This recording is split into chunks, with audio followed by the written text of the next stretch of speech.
नमस्कार, मैं एंकर अफशीन फातिमा और आप देख रहे हैं डीएस समाचार। लखनऊ परिवहन मंत्री ने प्रेस वार्ता कर उपलब्धियों को गिनाया। परिवहन विभाग की उपलब्धियों पर मंत्री दयाशंकर ने दी जानकारी। महाकुंभ रोडवेज और डग्गा मार वाहनों के बारे में दी जानकारी। लखनऊ से सुभाष चंद की रिपोर्ट। हमारे चैनल को लाइक और सब्सक्राइब जरूर कीजिए। 2025 के बाद आप सबसे रूबरू होने का अवसर मिल रहा है।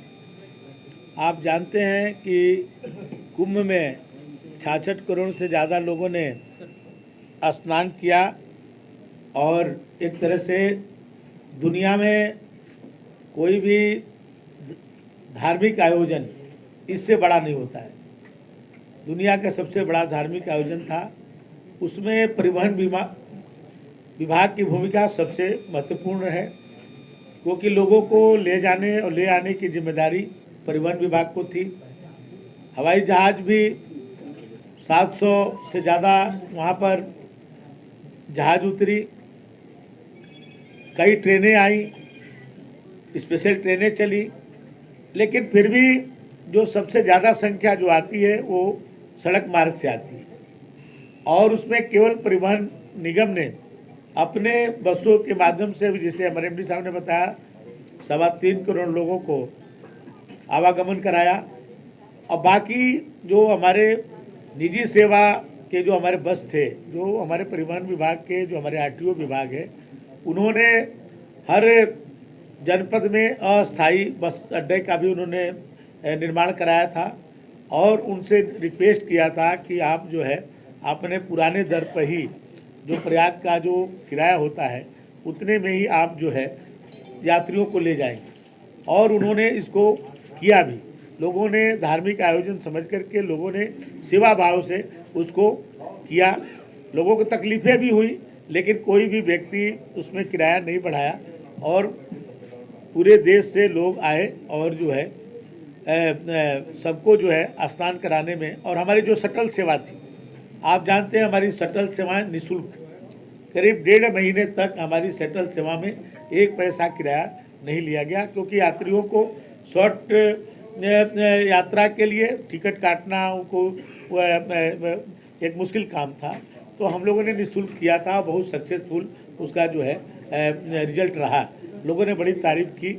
और आज जो है मैं परिवहन विभाग को कह सकता हूँ, अपने परिवहन निगम के जो संचालन आप लोगों ने जिस ढंग से किया, आज कई प्रांतों के लोग जहाँ पर आने वाले दिनों में कुंभ लगने वाला है या महाकुंभ लगने वाला है, वो लोग आकर के परिवहन विभाग के हमारे अधिकारियों से संपर्क कर रहे हैं कि आपने किस तरह से मैनेजमेंट किया, हम लोग को भी बताइए, हमारे यहाँ भी होने वाला। कई प्रांतों के लोग, तो आप सब ने बहुत अच्छा काम किया, रात दिन मेहनत करके इस आयोजन को सफल बनाने में सहयोग किया। और जिसके कारण से कई मीडिया के ग्रुप ने भी हमारे परिवहन निगम के हमारे एमडी साहब को पुरस्कार दे करके सम्मानित किया। जो Guinness book of world record वाले लोग हैं, वो लोग कई दिन तक जो है प्रयाग की धरती पर आए और उन्होंने कहा कि अपनी बसों को, क्योंकि अभी तक का जो रिकॉर्ड है 500 बसों का है कि 500 बस एक साथ जो है जहाँ पर संचालित हुआ उसका वर्ल्ड रिकॉर्ड बना। लेकिन इस बार तो 8,000 बसें इस महाकुंभ में परिवहन निगम ने लगाया था। लेकिन जिस दिन रिकॉर्ड बनना था हमारी बसें लग गई थी, लेकिन प्रशासन ने कहा कि जाम न लग जाए। अंतिम दिन था कि जाम लग जाएगा तो लोगों को कष्ट होगा, तो फिर हम लोगों ने उसको जो है वापस कर लिया। और फिर उन्होंने कहा कि मैं फिर से आपको टाइम दूंगा, फिर उस दिन आप लोग करिएगा। लेकिन फिर ऐसा अवसर नहीं आया। नहीं तो एक बहुत बड़ा जो है वो भी हम लोगों को अचीवमेंट में आया था कि अभी तक का जो 500 बसों का 8,000 बसें हो जाती, तो आप समझिए कितना बड़ा, कई गुना ज़्यादा जो उसका था। तो सभी लोगों ने बहुत ही बेहतर काम किया और परिवहन विभाग में आमूलचूल परिवर्तन हो रहा है। अभी तक के परिवहन विभाग बस अड्डा बना है बस एकमात्र, वो भी अभी पूर्ण रूप से अब जाकर के कंप्लीट होने की स्थिति में है। लेकिन परिवहन विभाग द्वारा 23 बस अड्डों को हम लोग पीपीपी मॉडल पर बनाना शुरू कर दिए, जिसमें लखनऊ के 3 बस अड्डे हमारे, इसी तरह आगरा में 3 है, गाजियाबाद में 2 है, नोएडा में करने जा रहे हैं और कानपुर में है, बनारस में है, गोरखपुर में है, ऐसे मिर्ज़ापुर में है। 23 बस अड्डे हम लोग अभी कर रहे हैं। अब 54 बस अड्डों का कैबिनेट से स्वीकृति प्राप्त हो गई है, बहुत, वो भी अभी टेंडर होने जा रहा है। और पूरे देश में सबसे जो नया फ्लीट का हम लोग को गौरव प्राप्त होने वाला है। अभी नंबर 2 पर हम हैं, नंबर 2 पर हम जो है, गुजरात हमसे आगे है सर, हाँ, और हम नंबर 2 पर हैं कि हमारी 5.5 साल की औसत आयु है हमारे बसों को, इसको हम लोग ने अचीव किया है। और जब 3 साल पहले हम लोग के बेड़े में 8,500 बसें हुआ करती थी और आज हम 9,000 से ज़्यादा बसें नई खरीद लिए। अभी 3,000 बसें हमारी प्रोसेस में है और बहुत जल्द आएगी। हम लोगों ने अपने ऑनलाइन किया सिस्टम को, आज टिकट हमारी जो है इलेक्ट्रॉनिक से सिस्टम से हो रहा है।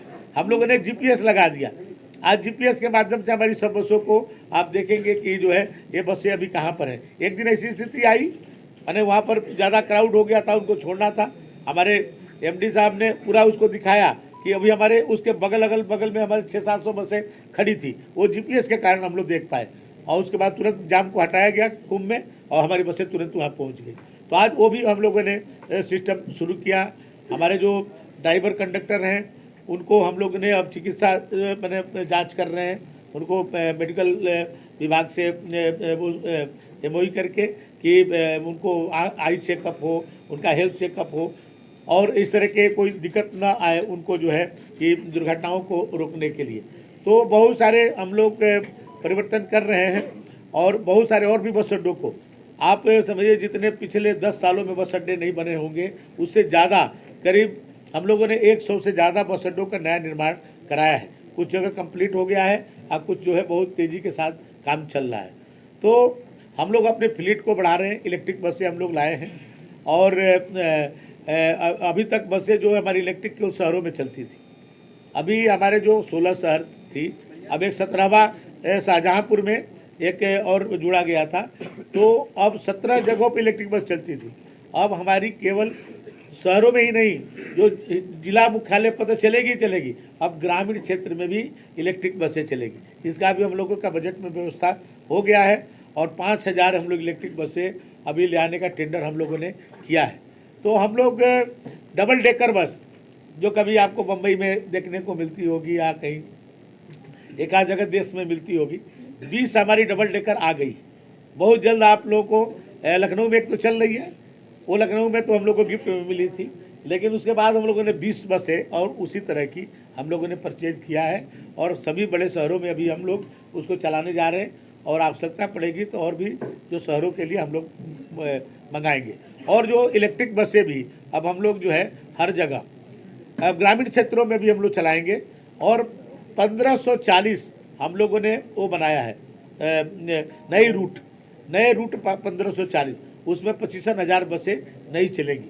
प्राइवेट सेक्टर को भी हम लोग पीपीपी मॉडल पे उनसे अनुबंधित करके उनका भी सेवाएं लेंगे और 25,000 अपने जो है नई बसों को, जिसमें 5,000 तो इलेक्ट्रिक बसें होंगी और बाकी इस तरह की बसें कुछ हम लोग परचेज करेंगे और कुछ अपने अनुबंध के आधार पर उसको चलाएंगे।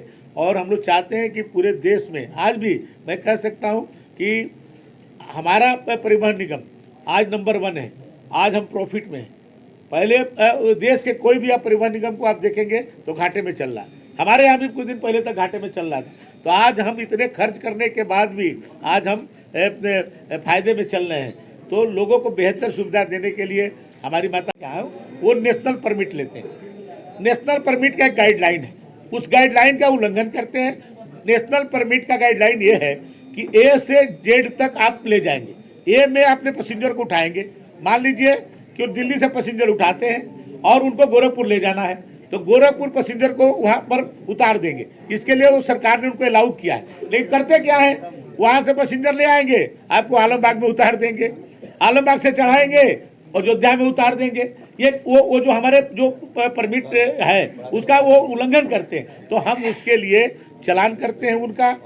ये सही है कि वो हम उसका विकल्प अभी तक नहीं दे पाए हैं। अभी हमारी जो बसें आ रही हैं, हाई एंड बसें आ रही है, एसी बसें आ रही हैं, वो हर रूट पर हम लगा देंगे। जो आप सब मैंने कहा ना 15 से 40 रूट हमने भी नया बनाया, तो जब हम ये बना देंगे तो एक बस नहीं चलेगी उनकी भी।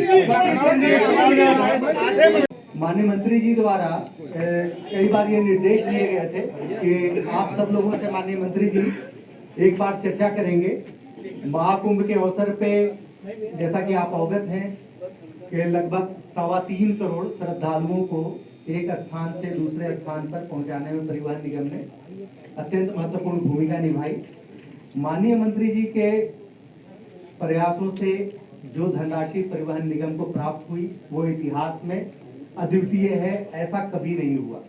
इतनी धनराशि यानी कि एक वर्ष में 1500 करोड़ रुपए की धनराशि बजट में माननीय मंत्री जी के प्रयासों से परिवहन निगम को प्राप्त हुआ और इसका फल जो है श्रद्धालुओं की जो सेवा की गई उसमें भी देखने को मिला। कई सारे पुरस्कार भी राष्ट्रीय स्तर पे परिवहन निगम को प्राप्त हुए और भी कई सारी योजनाएं पीपीपी मोड पे बस अड्डों को एयरपोर्ट के तौर पे डेवलप करना, बस अड्डों पे अत्यंत उच्च स्तर के अनाउंसमेंट सिस्टम की व्यवस्था करना, बस अड्डों पर रेलवे स्टेशन और एयरपोर्ट की तरह डिस्प्ले बोर्ड की स्थापना करना। कई बहुत सारे बस स्टैंड्स ऐसे हैं जिसमें माननीय मंत्री जी के प्रयासों से 100 करोड़ रुपए 150 करोड़ रुपए की धनराशि बजट में प्राप्त हुई और उसका लगातार बस अड्डों का विकास किया जा रहा है।